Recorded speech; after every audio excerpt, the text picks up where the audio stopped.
Hello dear students, welcome to our YouTube channel desire of physics. बच्चों, मैं उम्मीद करता हूं आप लोग मस्त हो गए, स्वस्थ हो गए और एग्जाम का प्रिपरेशन पूरे शिद्दत के साथ कर रहे होंगे। तो मैं आज बात करने वाला हूं सीबीएसई के बच्चों के ऊपर। सीबीएसई का जो न्यू सिलेबस जारी किया गया है, जिस सिलेबस से आपको क्वेश्चन करना है। और बच्चों, लास्ट समय में ये बहुत ज्यादा इंपॉर्टेंट हो जाता है कि आपको क्या क्या चीज पढ़ना है। कई बार क्या हो जाता है कि हम लोग वो सारे चीज पढ़ लेते हैं जिसके ऊपर से सवाल आते ही नहीं है। तो बच्चों, लास्ट समय में आपको ये देखना होगा आपका कितना यूनिट से क्वेश्चन आ रहा है, कौन कौन सिलेबस डिलीट किया गया है और किस यूनिट का कितना वेटेज है, उसके हिसाब से पढ़ेंगे तो निश्चित तौर पे आप लोग एग्जाम में 4 करके आएंगे, बेहतरीन एग्जाम जाएगा। तो चलिए बात करते हैं।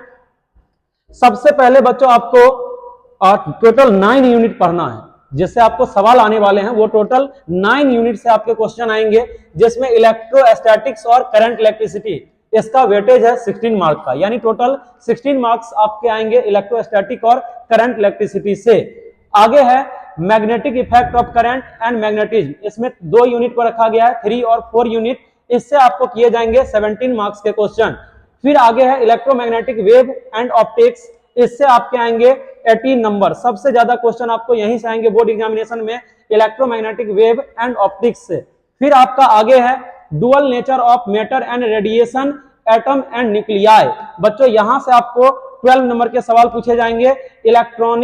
इलेक्ट्रॉनिक्स डिवाइसेज, यहां से आपके आने वाले हैं 7 नंबर, यानी टोटल ये 17 नंबर का जो थ्योरेटिकल एग्जाम होगा आपका, उसका सिलेबस हो गया। फिर उसके बाद एक्सपेरिमेंटल वाले में 2 एक्सपेरिमेंट्स, प्रैक्टिकल रिकॉर्ड, एक्टिविटी और इन्वेस्टिगेटरी प्रोजेक्ट और वाइवा, ये सब मिलकर के आपको टोटल 30 मार्क्स आएंगे, यानी कंप्लीट 100 मार्क्स का ये सिलेबस यहां पर है। 100 मार्क्स का सिलेबस है, जिसमें ये यूनिट वाइज वेटेज है और ये आपका रह गया एक्सपेरिमेंट के ऊपर, यानी जो आपका प्रैक्टिकल होगा उसका सिलेबस। आगे देखिएगा, अब यहां पर आपको क्या क्या नहीं पढ़ने हैं। इस बार सीबीएसई 2024 में किन किन टॉपिक को डिलीट किया है, जिसको अगर आप पढ़ते हैं तो आपका टाइम बिल्कुल ही वेस्ट चला जाएगा। उसमें सबसे पहले बात कर रहे हैं हम लोग करंट इलेक्ट्रिसिटी में। तो करंट इलेक्ट्रिसिटी में metre bridge quantitative ideas only, यानी मीटर ब्रिज का जो भी एनालिसिस वाला था, क्वांटिटेटिव आइडिया था, वो यहां से डिलीट कर दिया गया है।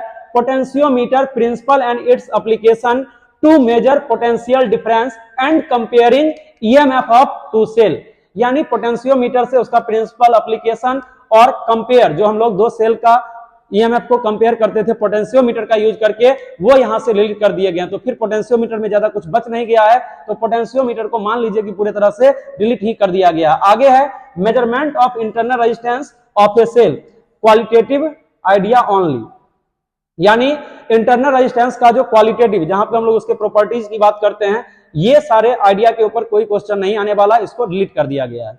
आगे देखिएगा, आगे यहां पे मैग्नेटिज्म एंड मैटर, इसमें magnetic dipole moment of A revolving electron. Revolving electron मतलब कोई इलेक्ट्रॉन है जो सर्कुलर पाथ पर रिवॉल्व कर रहा है, इसका मैग्नेटिक मोमेंट क्या होगा, इस तरह के सवाल नहीं किए जाएंगे। Earth magnetic field and magnetic elements, earth magnetic field और मैग्नेटिक एलिमेंट, यानी कह दीजिए कि जियो मैग्नेटिज्म को यहां से डिलीट कर दिया गया है।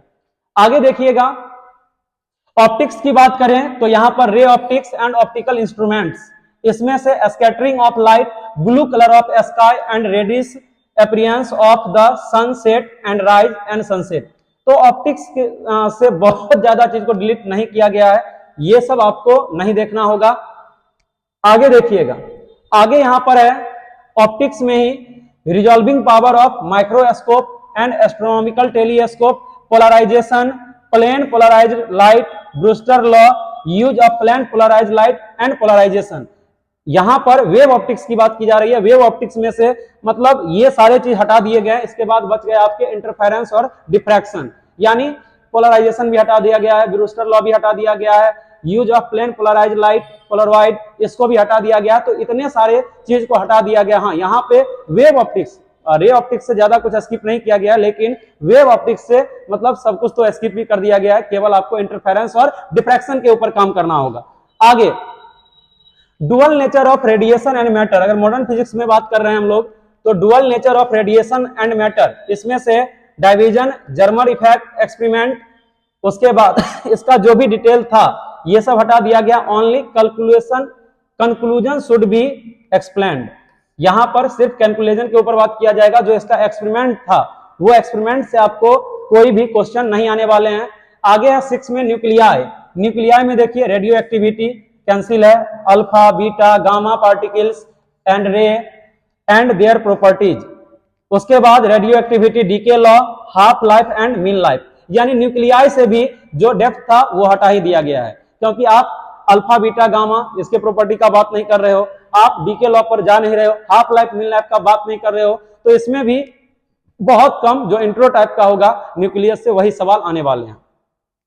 फिर आगे देखिएगा यहां पर semiconductor, electronics, material devices and simple circuit. इसमें special purpose of PN junction diode, LED हो गया, फोटो डायोड हो गया, सोलर सेल हो गया, जेनर डायोड हो गया एंड देयर कैरेक्टरिस्टिक्स हो गया।